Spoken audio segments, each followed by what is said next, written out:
معززین و سامعین اکرام، اللہ تعالیٰ کی ذات کا بے پایہ لطف و کرم اور آقا علیہ الصلوۃ والسلام کا تصدق ہے کہ مالک کائنات نے ہم سب کو امت مصطفیٰ میں پیدا فرمایا ہے۔ سامعین اکرام، آپ کے سامنے جو احادیث مبارکہ کی روشنی میں آپ کے سامنے جو سبق رکھنا ہے، وہ آج کے معاشرے کے اندر لوگوں کی حیثیت ہم اپنے اندازے سے کیسے بناتے ہیں، ہمارے ذہن کیسے ہوتے ہیں، اور اللہ اور اس کے رسول کی نظر میں وہ لوگ کیسے ہوتے ہیں، ہم نے اس کا موازنہ کرنا ہے اور دیکھنا ہے۔ میں آپ کے سامنے دو آقا علیہ الصلوۃ والسلام کی حدیث مبارکہ کا فرمان آپ کے سامنے رکھوں گا، تو ہم نے اس میں انالیسز کرنا ہے کہ ہم کیا کرتے ہیں، ہماری سوچ کیا ہے۔ جو لوگ میری اور آپ جن کی چیزوں کو، ان کی ظاہری زندگی کی دولت کو، ان کے عہدوں کو، ان کو دیکھ کے اگر ہم ان کی عزت کرتے ہیں اور کمزوروں کو اور غریبوں کو یہ جان کے چھوڑ دیتے ہیں کہ ان کے پاس تو کچھ بھی نہیں ہے، ان سے ہمارا واسطہ کیا، لینا دینا کیا، تو یہ معیار میرے اور آپ کے ہو سکتے ہیں۔ اللہ اور اس کے رسول کے ہاں معیار کیا ہونے چاہیے اور کیسے معیار پسند ہیں، آئیے آقا علیہ الصلوۃ والسلام کے فرمان مبارکہ کو سنتے ہیں۔ آقا علیہ الصلوۃ والسلام اپنے صحابہ سے فرماتے ہیں کہ میرے صحابہ، اور یہ صحیح بخاری شریف کے اندر حدیث مبارکہ ہے، آقا علیہ الصلوۃ والسلام نے فرمایا کہ میرے صحابہ، میں تمہیں اہل جنت کے بارے میں نہ بتاؤں، جنتیوں کے بارے میں نہ بتاؤں کہ جنتی کیسے ہوں گے، جنتی لوگ کیسے ہوں گے؟ یا رسول اللہ صلی اللہ علیہ وآلہ وسلم فرمائیے، بتائیے۔ فرمایا سنو، ہر کمزور، ہر عاجز شخص جنتی ہے۔ ہر کمزور شخص جو تمہیں دنیا کے اندر کمزور نظر آ رہا ہے، جس کے پاس تم مال و دولت دیکھتے ہو کہ کم ہے اور تم نے اسے کم حیثیت جانا ہے، فرمایا وہ شخص اگر اللہ کے دیے پہ راضی ہے، یہ میں ساتھ بتانا چاہتا ہوں، یہ بات بھی کلیئر کر لیں کہ ہر کمزور شخص جو اللہ کے دیے پہ راضی ہے اور اللہ تعالیٰ کی ذات نے جو اسے دیا ہے اس پہ راضی اور شکر ادا کرتا ہے، فرمایا ہر عاجز شخص جو عجز کے ساتھ جھکتا ہے، تکبر نہیں کرتا ہے، فرمایا وہ جنتی ہے۔ اور آقا علیہ الصلوۃ والسلام نے فرمایا اگر ایسا شخص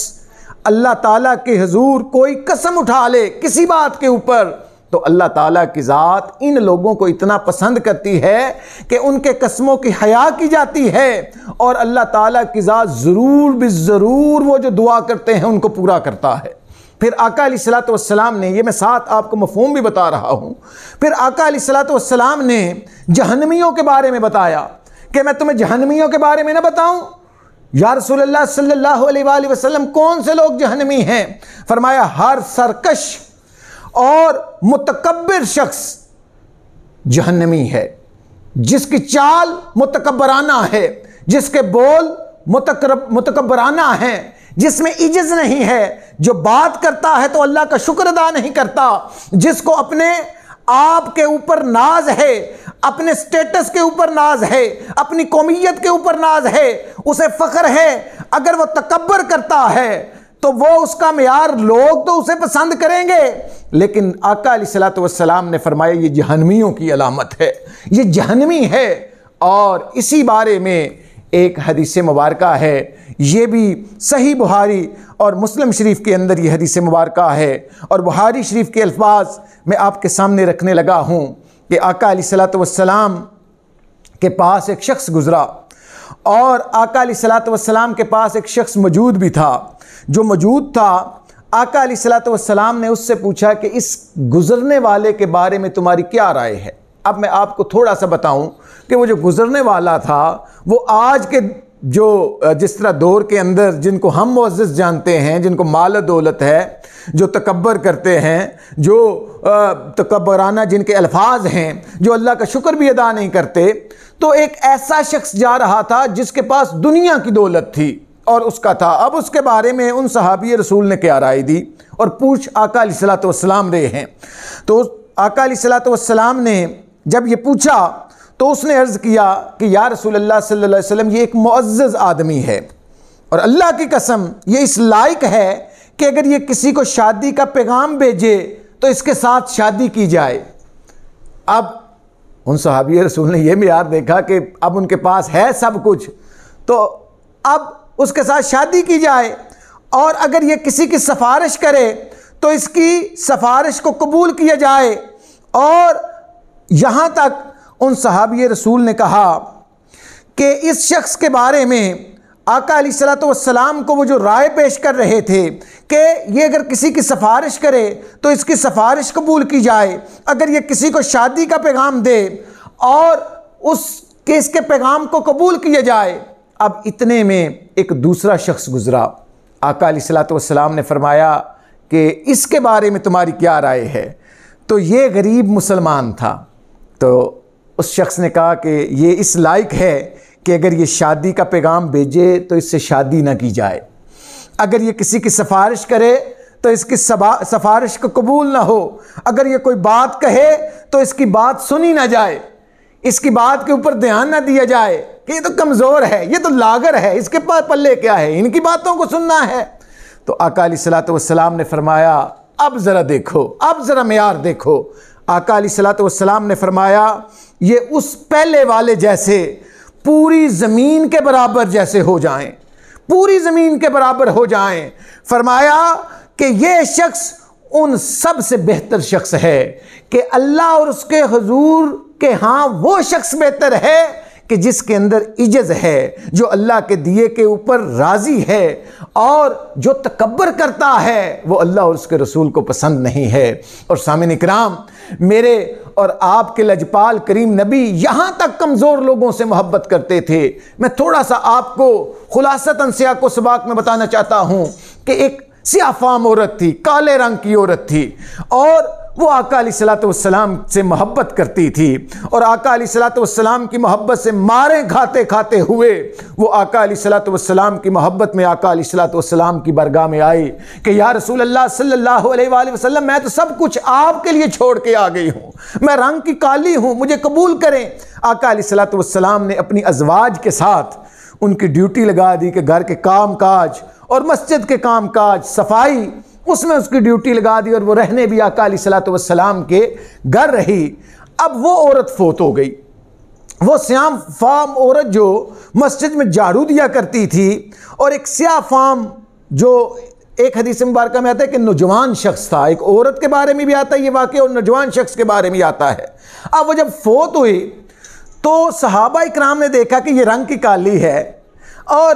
یہ کم حیثیت ہے، اس کے پاس تو وہ اس طرح سے سٹیٹس نہیں ہے، تو ہم کیا کرتے ہیں کہ اس کے لیے آقا علیہ الصلوۃ والسلام کو کیا رات کے وقت جگانا؟ تو صحابہ اکرام نے کیا کیا، انہوں نے اس کو کفن دفن کر کے رات کے وقت ہی جنازہ پڑھا کے اس کو دفن کر دیا۔ اب ذرا تعجب، اب ذرا دیکھیے کہ لجپال کریم نبی کیا کہتے ہیں اس کے بارے میں۔ اب آقا علیہ الصلوۃ والسلام نے اسے جب صبح اٹھے تو غیر موجود پایا، اور آپ نے اس کے بارے میں دریافت کیا، اور لوگوں نے بتایا کہ اس کا انتقال ہو چکا ہے۔ آپ نے فرمایا تم نے مجھے کیوں نہیں بتایا؟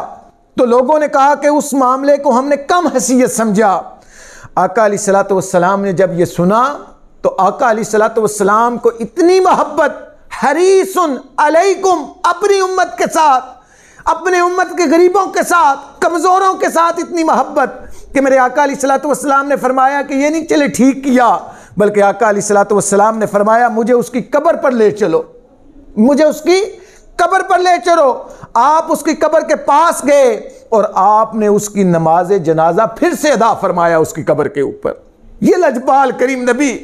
اور جب نماز جنازہ ادا فرمایا تو آپ نے پھر الفاظ فرمائے کہ یہ قبریں رہنے والوں کے لیے طریقی ہیں، اندھیرے کے گھر ہیں، یہاں اندھیرا ہے اور یہ طریقی سے پر ہوتی ہیں، اور اللہ تعالیٰ میرے ان پر نماز پڑھنے کی وجہ سے ان قبروں کو روشن کر دیتا ہے۔ یہ جو میں نے اس کے لیے ہاتھ اٹھائے ہیں، اللہ تعالیٰ کی ذات نے اس کی قبر کو روشن کر دیا ہے۔ سامعین اکرام، یہاں سے میں ایک بات آپ کو بتانا چاہتا ہوں، یہ صحیح بخاری، صحیح مسلم اور مستند حدیث مبارکہ سے یہ بات ثابت ہے کہ ہر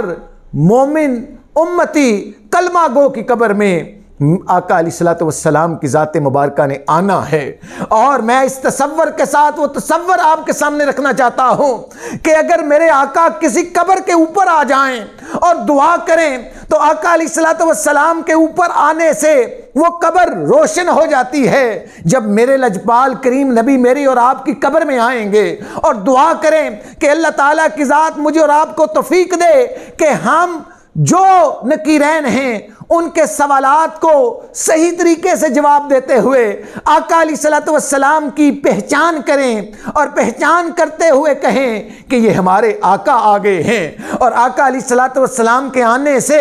مومنین کی قبریں، مسلمانوں کی قبریں روشن ہو جاتی ہیں۔ سامعین کرام، میں آپ کے سامنے اس سبق میں صرف ایک خلاصہ رکھنا چاہتا ہوں، خدا را اپنے وہ جو معیار جو ہم نے بنائے ہوئے ہیں، ہمارے معاشرے نے بنائے ہوئے ہیں، ان کو بدلیں، اور بحیثیت مسلمان جو معیار اللہ تعالیٰ کی ذات اور اللہ کے محبوب صلی اللہ علیہ وآلہ وسلم نے ہمیں عطا کیے ہیں، ان معیار کو اپنائیے، ان رنگ کو اپنائیے، کیونکہ وہ رنگ اللہ کے رنگ ہیں، ان کے اندر محبتیں ہیں، ان کے اندر چاہتے ہیں، ان کے اندر ہر ایک احساس ہے۔ اور ایک بات کا ازالہ کرتا جاؤں، آپ یہ بھی معاشرے میں نہ دیکھیں جو اچھا پہنتا ہو وہ متکبر ہو، جو اچھا پہنتا ہو، اچھا جس نے آج کے معاشرے کے اندر کاٹن کا جورا پہنا ہو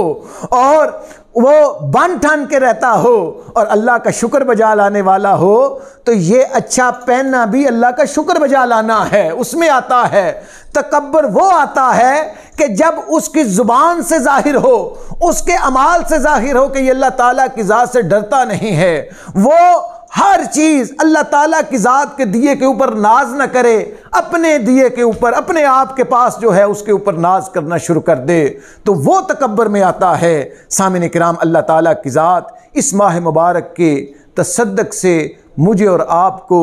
تکبر کی، سرکشی کی بیماریوں سے محفوظ رکھے، اور ہم سب کو آقا علیہ الصلوۃ والسلام کی امت کے ساتھ محبت کرنے کی توفیق عطا فرمائے۔ وما علینا الا البلاغ المبین۔